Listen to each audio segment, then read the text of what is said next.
Happy Women's History Month to all women everywhere. Thank you for who you are, your contribution. Thank you for making us who we are. Without you, men, us men would fail miserably. Thank you for what you have been and what you continue to press through in spite of the lack of opportunities and resources that have sometimes been withheld from you. Thank you for being the strong support system that you are, and for many times supporting us when there was no other support system available. You have done it all, so we celebrate you.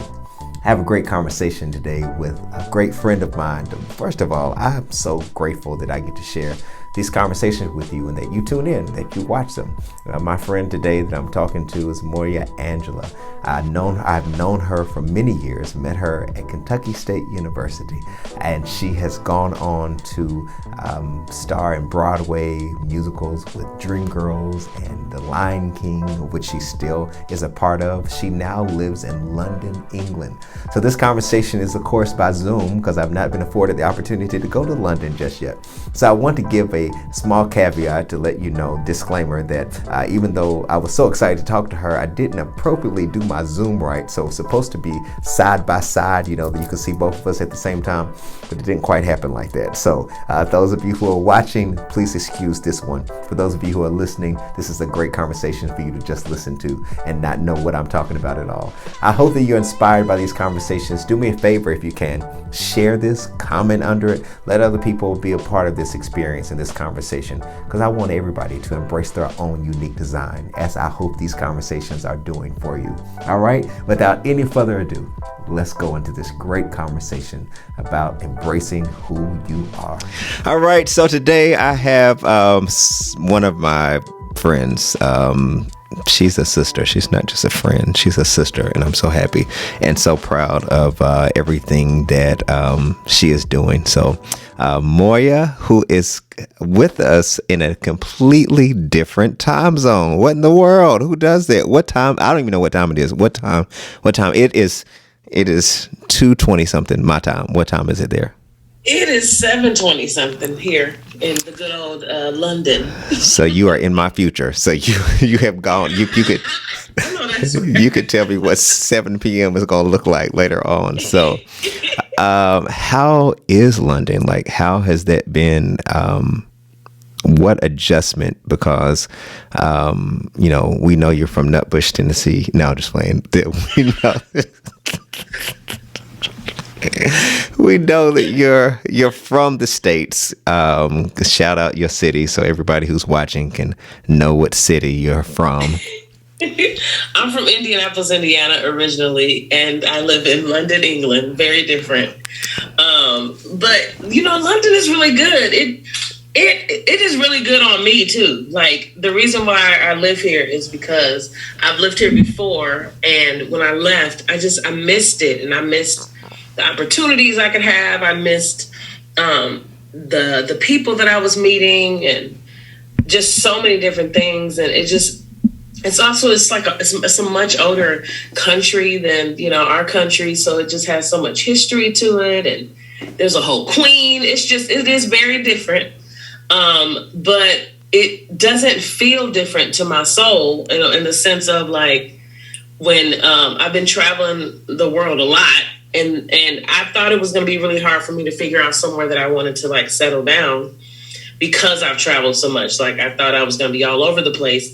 But when I left this city, I was like, I don't know, that feels right. And I think I need to go back there in a more permanent situation, other than just, like, visiting or taking a contract here. So it feels really good. And it feels good when I moved here, I didn't have a job.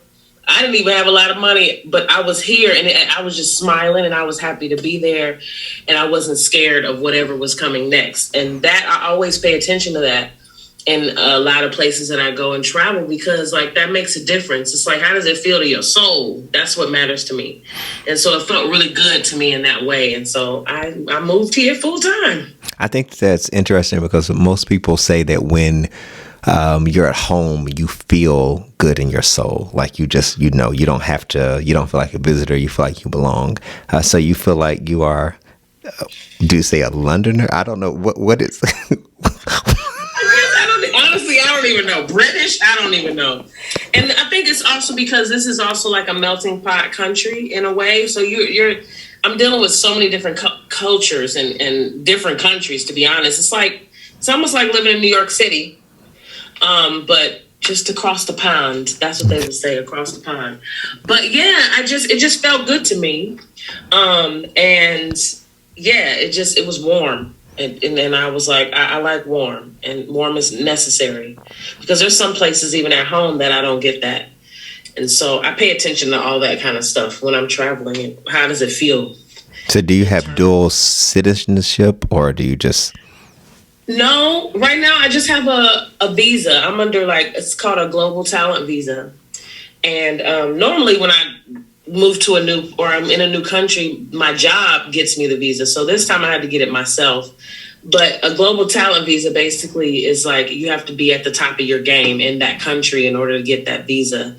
And so I had to go through so many different hoops to apply for this visa in order to get it. But the reason why I picked that one is because it allows me to work anywhere. Like I don't have to just be a performer. I can work at the grocery store. It don't matter. It just, which makes me feel more like I live here, because if I was at home and things were, struggling in my field, I'd get a job somewhere else and it wouldn't be a thing. I wanted to be able to move around in that way. And so I got that visa. And so it just makes it, they call it permanent leave to remain. That's what it just means that I'm a British resident at the moment. So I want to go back.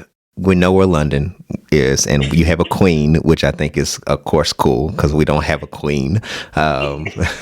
So how that works. Have you seen the queen? Have you? No, I ain't seen her. I mean, I've seen her house, but I've been to her crib, as we would say at home. But no, I haven't. She's not really, I mean, especially it's COVID. So she's not seeing people, you know what I mean? But I've definitely, in Buckingham Palace is literally, it's in the middle of the city. It's not like you have to be special she's right in the middle of it all. So it's not out of reach. Anybody can get to it. Yeah. Which I think is cool because you would think that it would be I'm the queen, give me some space, but it's right in the middle of London. And so it's very accessible to all people. There's a whole park that surrounds it. You can just go hang out at all day. So yeah, no, I haven't had tea with the queen yet, but I aspire to. Yeah. So I want to know childhood Moya. I know where we met, and we'll get to that in a minute. But childhood Moya and before music, or was there always music? How do you, when you look back and you see that your life was always headed in this direction, do you feel like growing up you had big dreams, you were walking around, sometimes people tell stories, I remember when Moya was 3, she used to walk around doing that. Do you have family stories of how life always seemed to be pointing in one direction, or do you think that it shifted at some point where you're like, oh, this is the direction that I was supposed to be going?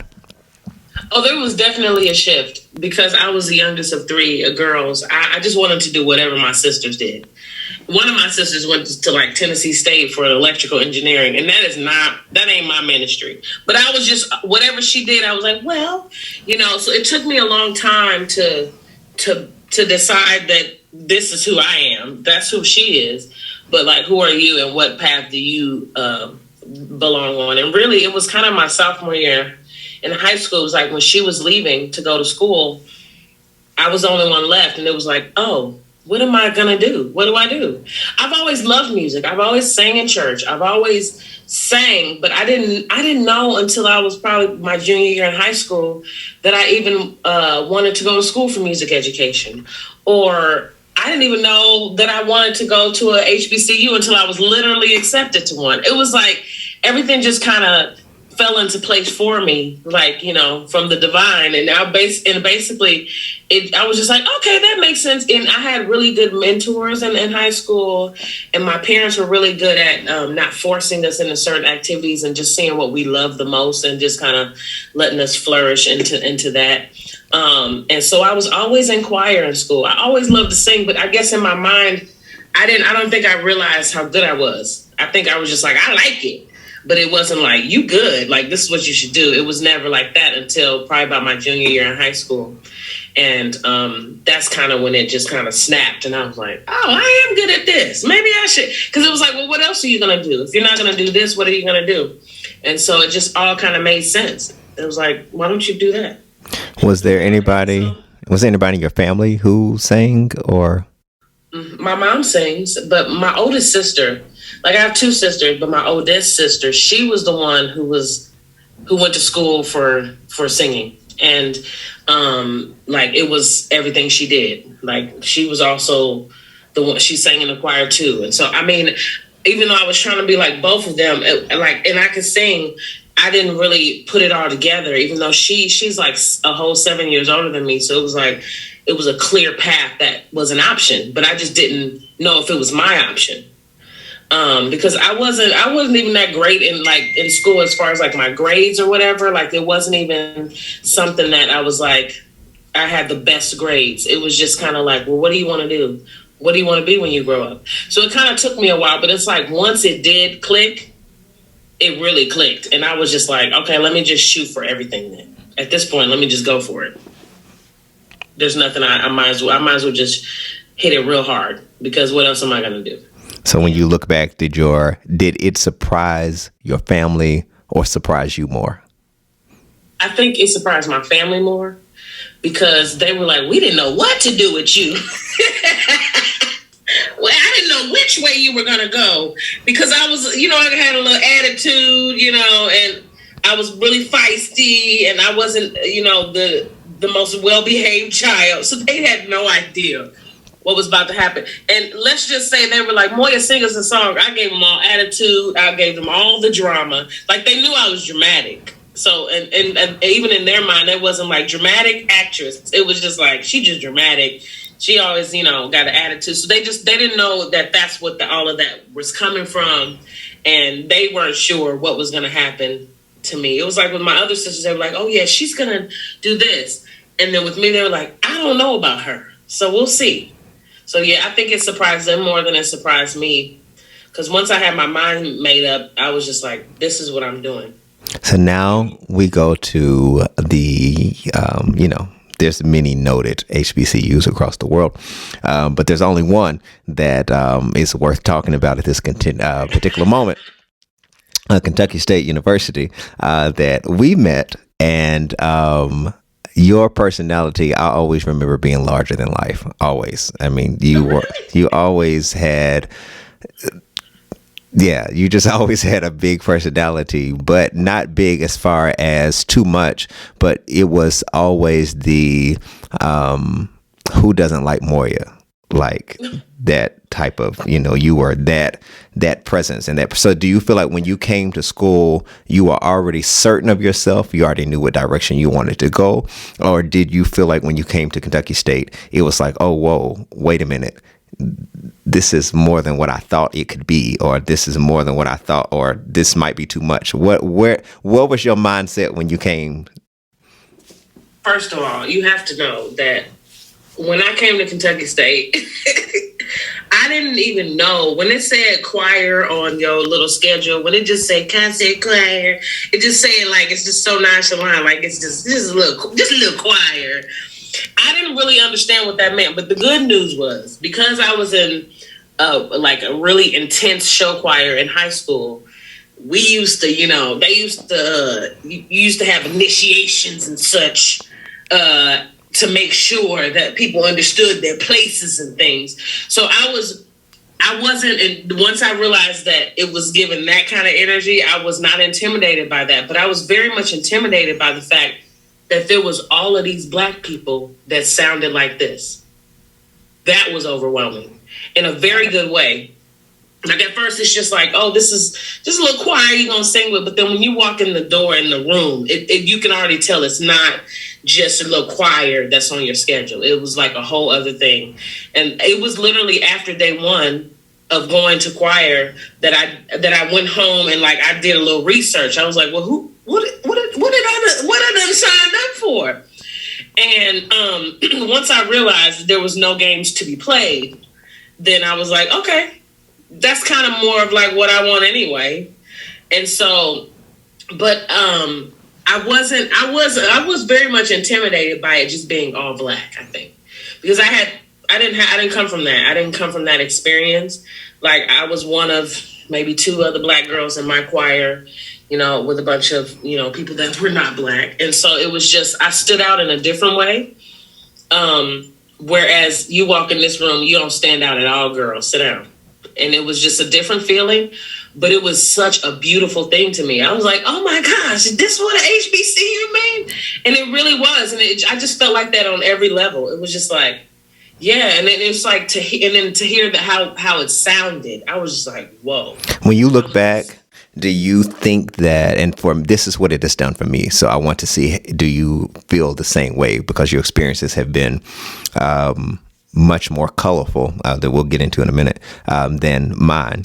But do you feel that some of the experience, or many of the experiences, whether choir or otherwise, that you experienced at Kentucky State helped to shape a lot of, or became the launching pad for how you started to move and navigate different spaces that you were in? Because when I look back to many of those that were in the concert choir, many of those that were at our school, and to see what they're doing now, is not a surprise to me, because of the level of excellence that was constantly demanded at all times. Let me tell you, for those who are watching and those who are listening, you could get booed at a talent show for singing gospel. There was no sense of, oh, they're singing gospel, it's okay, they're doing it for the Lord. Oh no, if you were trash, you were trash. They didn't care. Like, they didn't, like, the level. I was over the gospel ensemble as well, but like, to, at that time, even to be a director, like, you had to really be something. Like, you just didn't get up and flail your arms and stuff. Like, they were like, oh, okay, yeah, we've seen them come and go. You had auditions. So it has helped to shape a lot of what other people define as excellence to me. Or when someone sings, they're like, oh, they can sing. I'm like, oh, can they? So when I listen to them, I'm like, oh, okay. Because of the level, I mean, it's not the shade, but it's the level of excellence that we had on an ordinary day, just a regular day, just regular rehearsal. And somebody would just, all right, sing that song. And you would be like, ooh, okay, is that how we're doing it? So has that, or did that in any way shape you, or position your mind to approach your craft in a very different way than you would have had you not experienced that? In every way did it do that for me. Like I said, I came from most people did in the choir, came from a really intense performing arts high school. And so I already knew what it felt like to just be in an elite moment before I even got to college. But that, like, it took it up like 10 notches for me, because it was people that looked just like me in that same thing. And it also taught me how to be just like that in the world, with my face being a different color. But it was like, there was so many people in like 2.5 seconds that I could look up to in concert choir alone, that it just immediately made me, it was like the total foundation to how I go about most everything and all of the things in my career. Just the way that, we were taught to be, from our amazing director, to just it being handed down to, us as the choir members, and making sure that we kept the line very high as far as what we were required to be, required to do, how much we were supposed to practice, how important it was, how song interpretation meant, just so many levels of just like what it really means to sing a song, and not just to be up here singing in a choir. Let me ask you this, because I just want to know, because you have seen so many things, and has that, what level of experience you've had from excellence to execution to interpretation, all that stuff, does that sometimes make you, I don't want to say the word grief, I'm going to use the word grief, when other people define things as overnight sensations, whether that be YouTube or whatever, and there's no requirement of discipline or requirement of hard work or whatever, does that make you look at people like, you know what, you need to work a little bit more on that, not just on the song or whatever, but just like when you look at all those things you experienced? I mean, we were so, just using concert choir, it wasn't just in the room that we were respected to present ourselves a certain way. It was in the cafeteria. It was on the bus. If we went to a certain city and we stopped at a place at 1 o'clock in the morning, like women had to unwrap their headscarves, there was such a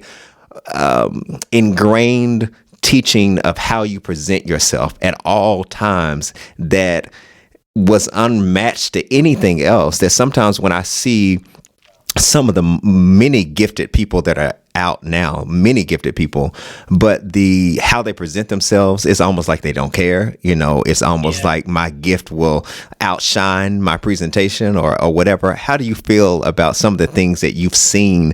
And that's a loaded question. I don't even know how you're supposed to approach it, but I just want to see, how do you feel about those things you've seen? I find myself being overly critical of how people are like represented in the industry and how much work they're actually putting towards their craft. Yes, definitely. It just seems like it doesn't take as much anymore for you to like shine in that way. And it makes me sad when I see some magnificent people out there and they're not shining as bright, but their talent level is like unmatched. But at the same time, it's a different world we live in. Different requirements are here now that were a little different than when when I was in university. So it's just I don't knock it because talent is talent no matter what it is. But it does make me a lot more critical. But I also don't know each individual's like journey as to how they got there. So I can only be so critical. Do you believe that some things are, though, some of the standards and some of the different things, do you believe they are archaic now? Do you believe, because I'm asking, regardless of one's journey or story, do you believe that there are certain standard principles, certain standard things that people should govern themselves by as it relates to their craft, their skill set, their whatever their profession might be? Or do you feel like that has been something that is case by case? I do believe that sometimes it is case by case, but I also believe it's color by color. Meaning, like, I feel like our requirements are much higher in our race versus if it was a different race that they don't require as much. But for me, I have to go 10 times harder to simply prove myself versus someone else who's of a different race who may not have to do all of that work. Do you think that is something that is still known? Now, you and I both know that. But do you think that is something that is widely known? I mean, we say that we have progressed in many things and that it is not necessarily true. But a lot of people think sometimes that my skill set, my talent alone will open up every door that I need to go into, versus what you just said. We have to work 10 times harder, sometimes 100 times harder, just to get a half a nod. Do you believe, because I'm asking because it seems as if we are in a time that a lot of people struggle with hearing no. They struggle with not being accepted and not being wanted. And how do you encourage people like that? And you speak to people like, hey, you won't get a yes every time. Everything will not be an applaud. You won't. Everybody's not going to say everything you do is great. But you are great. But you have to work that much harder to be. How do you approach that? With some of the people that you're around and some of the people that there's a real strong I can't in people a lot of times. I can't do this. I'm not going to do this. But there's something in you and a lot of other people that said, I'm going to take all these obstacles and stuff and I'm going to go forward anyway. And some of that comes from how you were raised. Some of that comes from the things you've experienced. But a lot of it comes from that understanding that you have that I have to work 10 times harder than the average person. Yeah, I think if you don't get a no, you can't grow. That's how I see it. Tweet it, people. Tweet it. you can't grow. Like I can't. If I walk in this room every time and you're like, yes, that was fabulous. When am I going to think I'm not fabulous enough to work harder to be more fabulous? And I think that it's good for you. So I'm not saying that if you walk in the room and every single time you get a no, but I also think with that, if you don't keep honest people around you, you don't need to keep people around you that aren't going to be completely honest. And I think that's another thing I learned from just being in the concert choir. Like some of my best friends would be like, that was all right, but it could be better. You need that in this business. You can't just be told yes all the time, because then that gets in your head. And then what are you doing to work at being better than just yes? It's like a give and take. It's like, yes, sometimes we have these moments where like they're always just saying no. Yeah, I hear you. But also you have to learn who to take that from respectfully and who that it doesn't really apply to. There's some people that may say that to you and there's no hard feelings. They don't really know enough to be telling you that. But then there's some people that that you respect enough in the business. You've done enough research on what they've done and where they've come from to know that if they're telling you this, then it means something. So you just got to go back to the drawing board and like move some things around a little bit and then try it again. That's the thing. You can tell me no, but that don't mean I'm not going to come back. That's the difference. See, some people say no and then they're just in the room crying. I'm like, okay, let me rework this puzzle. And I'm coming back in that room. Yeah. Let's see what you say this time. Do you believe that is something? Okay, so I want to go back to childhood for a minute. Do you believe that is something that you saw that was instilled in you in your family dynamics or your community dynamics, that there's this I won't quit, or something that you developed? Honestly, I can't say that everyone in my family is like me when it comes to the I won't quit. Or I'm the one that will just leap off a mountain without a parachute and then just be like, okay, well, I'll figure it out on the way down. I'm that person, and I can't say that came from my upbringing. But I do know like little things like, and I don't know if, sometimes it just starts with that, but like I was really close to my sisters, and you know how you have those parents that like, he wants this toy, but you gotta buy him this one too, because or else he gonna cry. My mama was not like that. No, you can't have that. That is not, I'm buying this for Tony. Sit down and be quiet. So there's a little bit of both. It was like with me going, but yes, also I wasn't taught that just because she get it, I get it too. So I had to work for what I deserve. These are things, let me tell you, if I could just get out of this chair and run around this little table right now, I'm trying to tell you. I mean, people don't hear this stuff anymore because we have this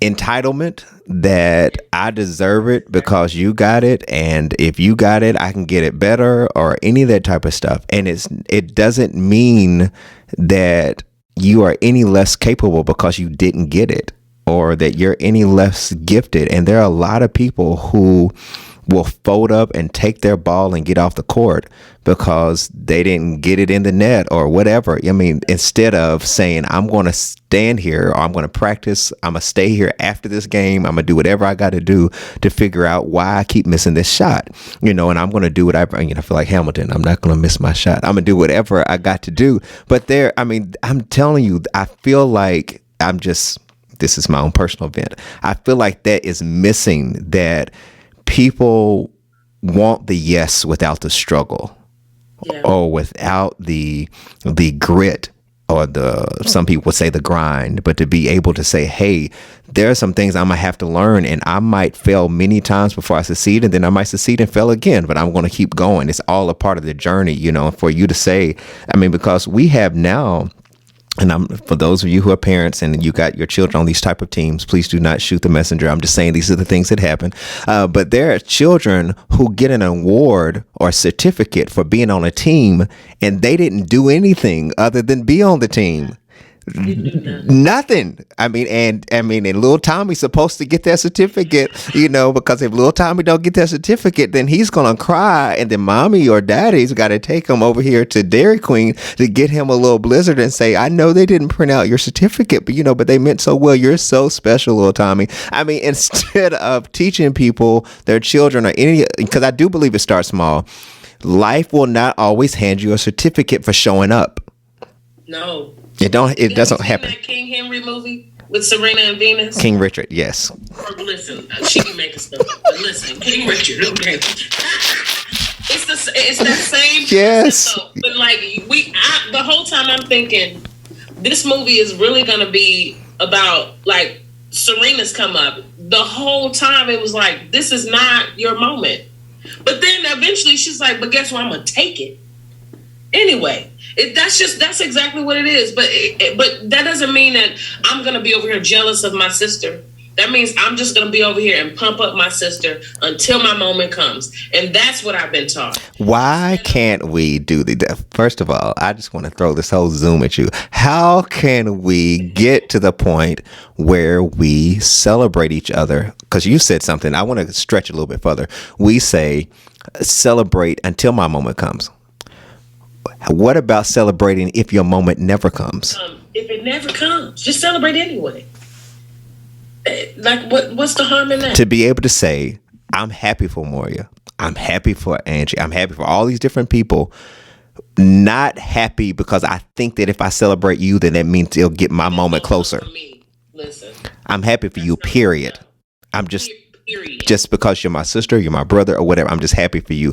Where does that, I know where it comes from, but just to be able to say, I'm happy that you got number one. I'm happy that you're viral. I'm happy that you got all these downloads. I'm happy that you're not.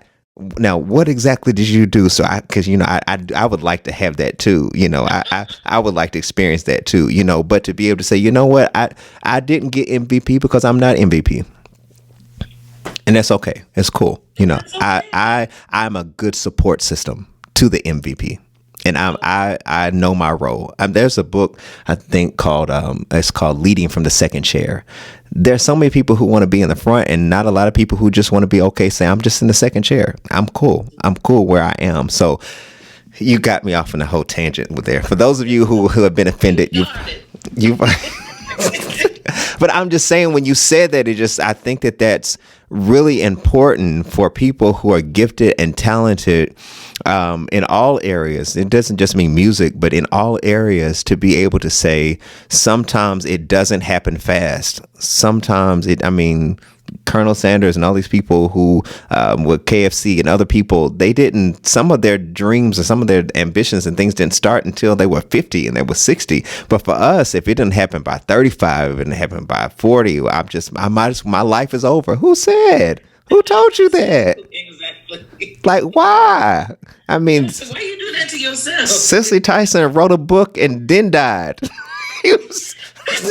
She was like, I ain't going out here until I write this thing now. Now I'm through. I'm finished now. So let's talk about, let me get out of that because I'll take an offering right now. So let's talk about your first experience beyond Kentucky State, where you, of course, so some people may or may not know you, and but from Dreamgirls and all these other experiences that you've had beyond maybe what you dreamed. How did that happen? How did you start to go in this direction where you're like, this is what I want to do, and this is where I see myself going? And what was that journey like for you? I'm not gonna lie. I consider myself in the special group, and I say that because the year I left Kentucky State University, I auditioned for one show, one time, and I booked it. It's not like I had to go through what most people went through. It was like years and years of I've been auditioning and it just hasn't happened yet, but I'm going to keep going. That wasn't my journey. I auditioned for one show, and it's also a show that you usually audition a good 15 to 30 times before you even get considered. And I auditioned for one show, and within months I was in the show, literally. my first audition for anything was The Lion King. And it was so random because everything about it was like, what? I was still at Kentucky State University at the time, and it was like the summer I was going to leave. And basically I got a phone call from some like friend of a friend, and they were like, there's auditions for The Lion King in Cincinnati. First of all, there are never auditions for The Lion King in Cincinnati. Okay. So at the time I was like, oh, that's okay. That's like right up the street. Like, why wouldn't I do that? And so I went and auditioned for it. And funny enough, I sang One Night Only for my audition. And it was just such a weird dynamic because, like, as soon as I left the room, he was like, you've already made it to the callback. And I'm like, he told me in the room, which these are things that just don't happen. It takes a while for you to work up to this kind of stuff. They don't tell you in the room that you get in a callback. You usually have to wait and cry about it and be sad about it, and it takes a while. But in the room, they told me, he gave me the material. He was like, and hide it so that you don't walk out of here with it because people are not going to like that, blah, blah, blah. So then, like, maybe a week later, I came back to the callback, and I just kept having callbacks. I think the next one was even in, like, Chicago. But all of these places were in reach of how I could get there. Like, I could drive there. I didn't have to get on a plane or anything. So I was like, this is all doable. So then, literally, it was maybe from July, by the time November hit, I was on tour with The Lion King. And so the reason why I say that I'm special is because it doesn't happen that quick for people. It usually is like years of auditioning, years. I moved to New York with $5, and and I stayed on a friend couch, and then I auditioned, and then I had to go back home, and then I quit the business, then I went back. Like, that's usually what people's story is, but my story is just so different because as soon as I went in there and I auditioned, I booked it, and then in November, I was literally going to Norfolk, Virginia on tour with The Lion King, which is not only is it like obviously it's like one of the top shows out there, but it immediately made me sign a production contract, which means I was immediately equity, which is what everybody tries to be in a show. So it was just like all of these things that were like, here you go, there you go, here you are. And so it all happened so fast, and then all of a sudden that just kind of led to so many other things and so many other opportunities. But because I was smart enough not to get a big head about it, I walked in the door like a sponge. I was like, okay, you in a big show, good for you. But do you know anything? No. Pay attention and shut up. And that I got from K-State. I was going to say, now, where did that come from? They won't humble you, okay? So I was like, just go in here. No, you're a professional, yes, because you booked the job, but you don't know anything. So you should be quiet, focus, figure out how to become better, figure out what your job is. I also went into the show as a swing, which that is really hard. Usually you go into the show and you're doing one track. When I joined The Lion King, I was required to learn 8 tracks. And that was overwhelming. So I had to like really adjust my life to like, okay, here we go. And so that's another reason why I was like, you got to go in there. You got to pay attention to how it's done. You got to listen. You got to focus. Don't bring ego. Just go in there. And it was the perfect opportunity for me to be introduced into Broadway, anything, because that show is so family oriented. And it was what I was used to from K-State to even my choir in high school. So I feel like I've been carried through most of these opportunities. And I feel so grateful for that because it just really allowed me to not be as worried as most people are at that age. I was 22 years old in a national Broadway tour under a production contract, equity. I was making really good money, like fresh out the gate. And it was just like, it was also like eye-opening for me. It was like, you said you wanted to do this professionally and you booked the most professional show that there is on Broadway. Like, so it made me want to take care of it more instead of like play games and be 22 and like just mess up this opportunity. It made me want to nurture it more. And so it was just such an amazing opportunity for me. And when you're in that's one of those shows that like, once you in. I'm literally, I've been with that show for 16 years. When I got here to London, I told them that I was in town. 2 weeks later, I was back in The Lion King. 16 years later, I've done 7 companies of The Lion King all over the world. I've played every role there's possibly to play in that show. And so, like, that's a true testament to how I started, that they're still calling me 16 years later to still do the same stuff. That they're like, yeah, we still need you. And that makes me feel like absolutely amazing, especially in times like this, just to be so protected and loved in that type of community. And that was my literal first show, and I'm still rocking it out. And I had all these other opportunities in between there, but I tell people at home, this was like my McDonald's. You know, I used to go home and used to have that one job that you could always do. How is my McDonald's the Lion King? Yeah. And so it's such a blessing to me. I want to ask. Yes, I love this interview so much. I want to watch it myself. I want to know, because you said something that I thought was really important. You said at some point you said to yourself, I guess, as we all have self-conversation, self-talk, you said, this is what you always wanted to do professionally, and now you're doing it. I want you to talk about self-talk, one, how you talk to yourself, and then how you maximize when the moment happens. Because there was a mentality that you said you approached, and you said, I used it as a sponge, which I believe is why you are still equitable. You still have, because you didn't approach it as, there's a balance, there's a delicate balance between I belong here, but yet I appreciate here. Yeah. And that's not something that people just automatically always have. Some people get to a place and now there's this error, or there's this, I got here, I finally arrived. But there's this place of humility to say, I really appreciate this moment so much that I'm going to protect it as I'm protected. Yeah. So I wanted to see how the self-talk and how you guided yourself, or how that, and I know you said some things came from Kentucky State, but there's a lot of things that came from different places that we don't keep. But there's something that said, hey, I don't want to lose this moment.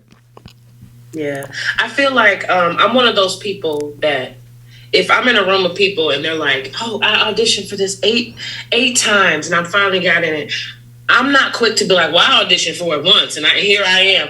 I'm not braggy about myself. And I think that I've always had a humbling spirit.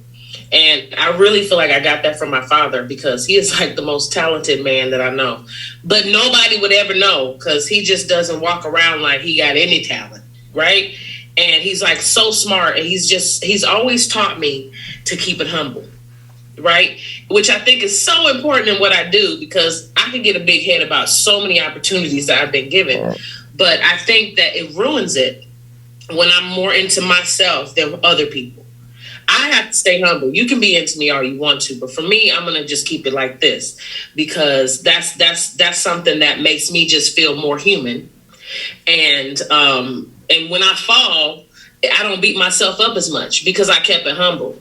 It's not like I was like, I'm all of this. I'm Moya Angela. Okay, good for you. If you keep it humble, then when you fall, you ain't got that far to go to try to pick yourself up. And that does go back to my self-talk. I self-talk to myself so much. I think it's just very important to keep my goal as very close to in my face as I can, and not so far away from me that I can't reach it. So if I don't stay more grounded, then it's very much harder for me to reach myself when I'm all over the place thinking I'm all that. So I don't know where I learned that from, but I do feel like my family helped me with that, because they're just those kind of people. And I was it's all about me when I was growing up, and they were like, no, it ain't. And so I think with that attitude, though, it just helped me to remember it is not all about me. And again, you always have to remember that everybody's journey is so different.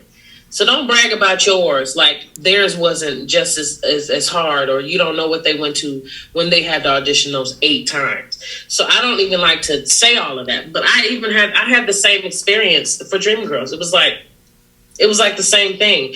And so because I recognize, this same thing is kind of being handed to me again, you still can't brag about it. You just have to keep it, because the last time it worked just fine with you just keeping your cool and just focusing on your job and not worried about who you are and what it does for you, for your ego.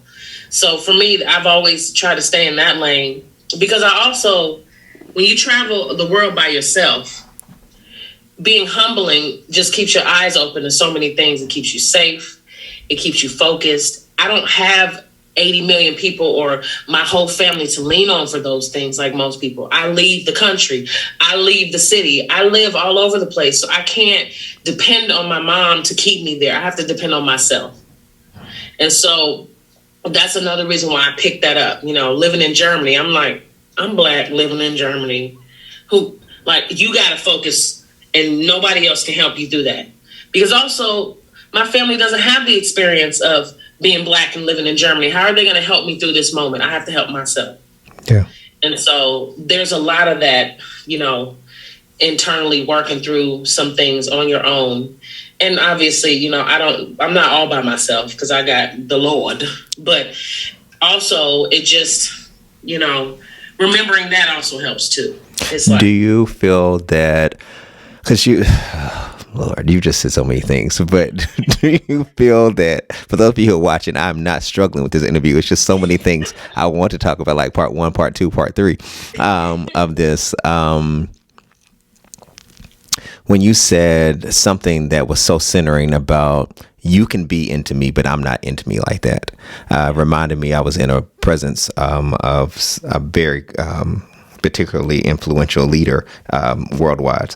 And it was a luncheon with that person. And someone said to them, what is it like for you to be you and so successful and all these different things? And the person responded and said, you see me a way I don't see myself. And the person said, well, you know, they said, while I'm sitting here with you, you know, you're impressed by me, but I'm also not with my family right now. So I'm not here and all these different things. So while you're looking at me in one lane or one dimension, I'm thinking of so many other places that I could be, or things, areas that I could be thriving in that I'm not in. So for you to be able to have that approach, to be able to say that, yeah, it worked for Lion King, now I'm in Dreamgirls. If humility worked here, humility can work here. That is like so golden to be able to say, not if learning this and meeting this person and doing this and all that stuff worked, but if humility worked here, I'm gonna take that same humility and I'm gonna use it over here. Because you know, a lot of people who say they're humble, they have humility, do not have it. Most people who say they have it do not have it.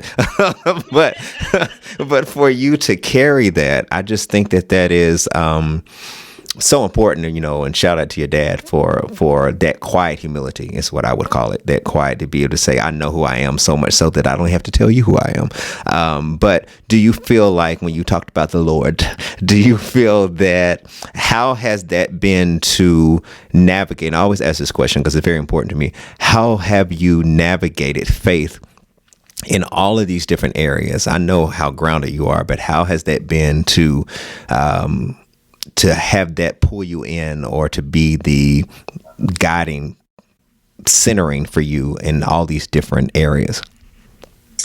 Man, I was just home for Thanksgiving, and my dad was like, he was like, well, you know, you live in like one of the most godless countries that there is. And I'm like, I hear you, but that don't have nothing to do with how I have God. You know what I mean? We know for a fact that we are the light. We take it other places. It can be as pitch black as it wants to be, but that's where I come in. So I look for my faith within myself and within God. I don't have to like look in the community and see that he's not there and be terrified, because I have learned that a lot too. I've lived in a lot of places where like these folks ain't going to church, you know, and they're just not, it's just, and also even for me, like with what I do, I can't really go to church that often. I got 2 shows on Sundays and 2 shows on Saturdays. It's just such a hard thing. And so I've always had to figure out how to keep that part of myself, even when I'm not going to church. But then you have these moments where like, I was in a Lion King rehearsal a few weeks ago, and there was a lot of COVID going around or whatever. And the actual director of the show, like one of the girls in the show, she was like, we're going to pray in the other room. And I was like, okay. Mind you, then I go in the other room and you have a select group of people in the cast. And then in comes the actual director of the show. and she's the one praying. She's the one leading prayer. So then I get these moments when, like, you can tell me all you want that God is not here or that this is a godless, blah, blah, blah, blah, blah. But what Broadway musical do they have prayer circle in the middle of rehearsal on a Tuesday just because? So I've just always been grateful enough to be just surrounded by people, even though, you know, it may not be what we do on Sundays, but that doesn't mean we can't bring that to what we do, you know. And it's just, you have to know God is omnipresent, and this is his world. Like, I come from the US, but this is his whole world. So you can find him all over the world if you just know where to find him. You understand? So I've always had to just dive into that and keep that at the forefront. And it does help that, you know, my mama's a minister. You know, she's an ordained Reverend Donna. So it helps that, again, it goes back to the people who I have around me who are saying yes and no to me, or telling me that this show wasn't your best today. You know, they're also grounded in other ways. You know, if I'm not feeling so great and I'm feeling a little lost, I can call my best friend and she's going to pray for me. I can call so-and-so, you know what I mean? So it's all about who you keep around you, even when they're not in your presence, that are constantly like praying for how you make it in the world.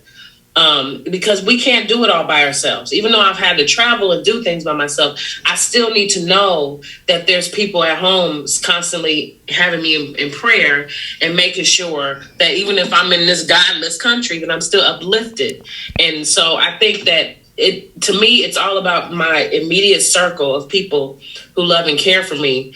And I think that has been detrimental to my entire career. Because if it weren't for them, even in moments where I'm going left a little bit, it doesn't matter because my circle is constantly bringing me right back to the middle. I think the theme for this entire conversation has seemed to be stay true to you, know who you are, always come back to the center of yourself. Like you continue, everything seems to circle around that, no matter what you've experienced from high school when you finally realized that you could sing for real to Kentucky State, to everything has always seemed to be bringing you or having that relationship with yourself, to know who you are and cause that to be the centering place for you. I think do you feel that if people spent more time knowing themselves like they do spending time knowing other people, that would help? Detrimentally. And it's why so many people struggle through this pandemic. When they told you to sit down and go home and stare at the wall and be by yourself, people lost their minds. You said go home and stare at the wall. They were like, I hate me. Like they haven't put any work on themselves. They haven't put any focus on their core. And I think that also just life issues have caused me to always bring it back to the middle. But I think that in my line of work, if you walk out the door and you don't know you're going to have some trouble. There's going to be trouble. You're going to struggle. It's going to be a lot of trouble. Because when you're trying to walk into a room, one thing that people don't realize even about auditioning is that when you walk into the room, they want to see you first. You think you need to walk in that room and be the character first. But really, the trick of the whole game is they want to see who you are because they have to work with you. And if you can't even walk in that room and show them who you are and you're immediately trying to be somebody else, that's going to fail you every time. Every single time. And they're going to see right through that too, because they professionally know what to look for. And so I think that is so important. And I think that that's why so many people struggle with even with critiques and feedback, because they're like, it's like when they tell you that you need to do this in your artistry, you taking it personal because you didn't work on something over here because you don't know what's going on here and you haven't tapped into that part of yourself. So you thinking that they're trying to tell you, but really they were trying to tell you about that moment in your acting, and you took it personal because you don't know yourself. Why are people afraid to know themselves? Because I don't know. It's like they're scared of what they're going to reveal. They're scared of the layers that because it does take, you got to pull back some stuff, and you got to cry a lot, and you got to be sad, and they're scared of that. And sometimes people can't take that kind of stuff. I can't say that everybody's strong and everybody can take that, but I just feel like I've been grateful enough to be able to do that kind of stuff and still have comfort and people around me while I'm still struggling and going through things. And I don't think everybody has that. And so it's scary to them because some people are in this world alone. I'm just not. And so I'm grateful for that. Yeah. And I recognize that. And so it is really hard, for people to do that. Oh, this pandemic showed people, they was like, I don't like me. Couldn't wait to get out the house to just be with other people, to hide the facade of who they really are. And it's like, that's scary. I had a ball during the pandemic being alone. I was like, yes!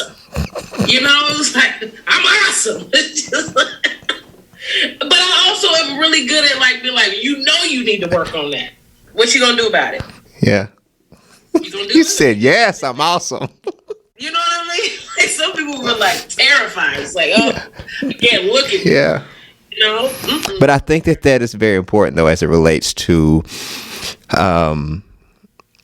stage, to artistry, to acting, or whatever. You can play all the different characters you want to, but the one character you should not play is yourself. Listen, don't play yourself. Be who you are. Like, I can get into all these different roles, but after I get through playing that role, I need to know me. I need to know who I am and know myself. So, Moya, I'm not doing this with you today. I could talk to you all day long. I'm not doing this. I won't let you. You will not take over this podcast. But I want to ask you to bring it back down, because I just feel like opening the door and just giving the altar call. I want to know, what do you see yourself, or where do you see yourself, or what dream do you have for yourself that you have not yet accomplished, and you out the gate have accomplished and have experienced things that people dream about and have not, but you have much more life to live. And what do you see, or what conversations are you having with yourself now of things that you see coming? It's so weird because I don't see nothing coming. And I'm not saying that like ain't nothing happening for me. I'm saying that because so many things have come my way that I wasn't ready for. Because we dream so little. And we dream like, we be like, oh, I want to win a Grammy. It's like, okay, that is such a minute dream in comparison to what he has for us. You understand? So I literally just I do dream walls. That's what when I move into a new place, I put the things that I aspire to do and be on a wall, because I want to see it as soon as I wake up in the morning. I want to make sure I remember what my goals are. But at the same time, I struggled with this last one because I was like, you're already doing stuff you had no idea you would be doing. First of all, you live in London. First of all. So it's so hard to comprehend that, but I look at it a little differently. Instead of thinking ain't nothing gonna happen, I'm thinking I don't even want to talk about my little minute dreams, because what he has for me is just so ridiculous. I can't even put it on the wall. Like, it ain't even up here, because I wasn't ready for none of the stuff that came before this. I wasn't ready. So it's like I need to put a black hole, just like whatever come out this hole is what I'm ready for. But it's just, I've taken a complete career turn, even moving here to London. Yeah, I'm in The Lion King, but that's like, I do voiceovers and I'm a recording artist. But what brought me here is being a recording artist, because like I didn't have nothing else to do in the pandemic and I had an at-home studio. So I was like, okay, here we go. But then all of a sudden I was like signing record deals. And then I was like, oh, maybe I should move to London, because that's kind of where everything is happening for me. And it just keeps going and keeps going. And so, and it's really flourishing. And I've only been here for like 1 year, but I say that because like, I don't even like, I'm just making up stuff to put on the wall at this point. I'm like, okay, maybe I can do this. And I'm just laughing because it's like, it's not unimaginable. Yeah. I've lived in 6 countries already. None of this is like something that's out of reach. So I don't know. I would have to say, for me, if anything, I've always needed a little bit more stability in rebuilding my foundation. And I say that because as much as it's awesome to travel and to move around all over the world and do these different jobs, I got tired after a while because I was just like, but where do you live, girl? And like, do you want a family, girl? Like, what you doing? You know what I mean? So there was all of those things, which is interesting because I had to go back to the basics and put my dreams are literally like stay in a house for 1 year and don't go nowhere. That's a dream of mine. Furnish an apartment because you're not moving. You know what I mean? So, and it makes me so happy to like be like, okay, I can do that because now I'm in a position where I can say no. And I think that it took me a while because sometimes you just feel like you have to keep saying yes. And, will you do this job? Yeah. Because you're not quite ready to know that you have full control over your career. So now I'm starting to be like, no, I can't do that because I ain't leaving. I ain't going nowhere. And it feels really good to be at that part of my career, to be able to say no to opportunities because I'm not scared they're not going to come back. They'll come back. Just now is not a good time because this is what I'm doing.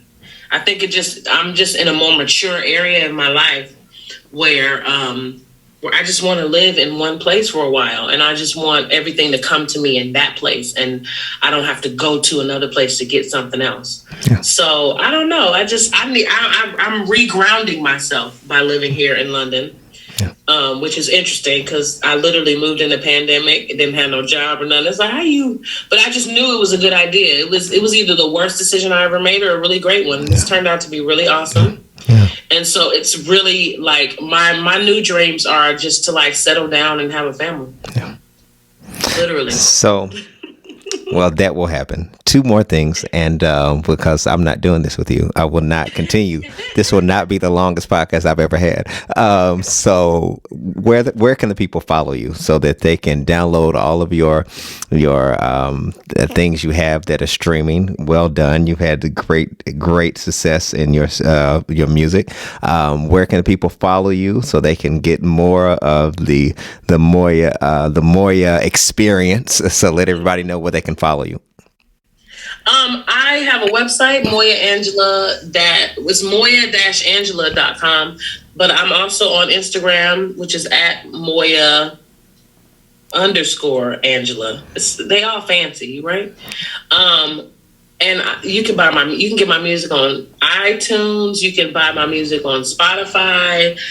You can get it on YouTube. Like it's on every music platform. If you if you're into because I'm doing house and dance music at the moment because I love it. And so it's just I'm a little bit of everywhere, which is a really good feeling.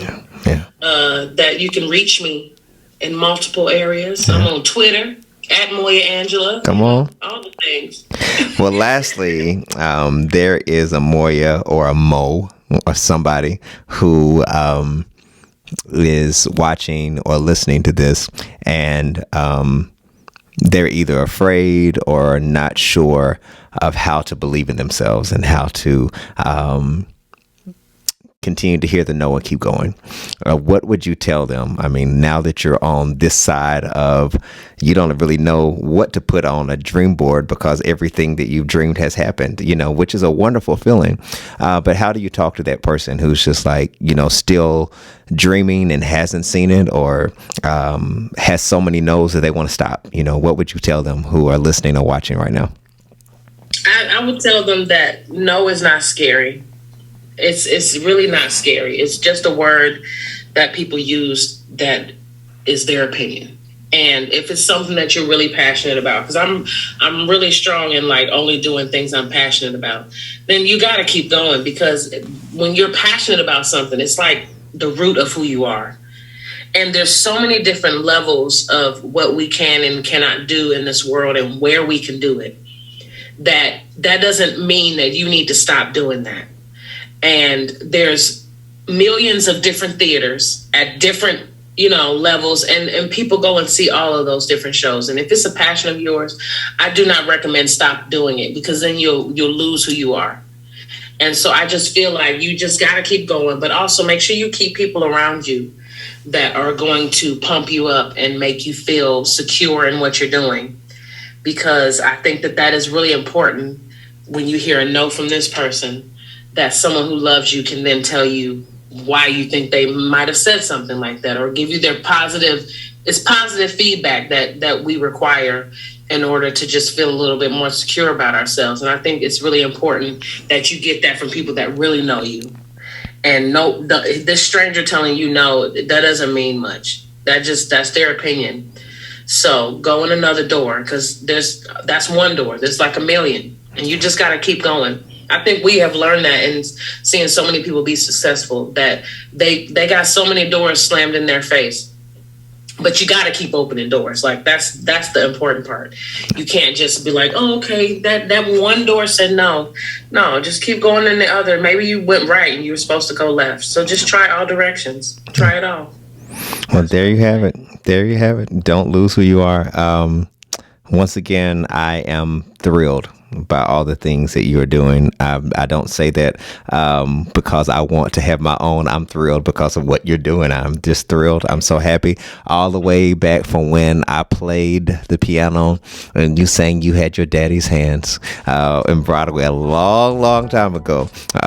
So I'm a fan, and I'm so proud of you. Can't wait for you to sing for the Queen. So I can't wait. So, all right, everybody, y'all follow her. You do what you got to do to follow her, and so that you all can be inspired, as we all are, who have known Moya for a very long time. So you all go follow her and do what you got to do.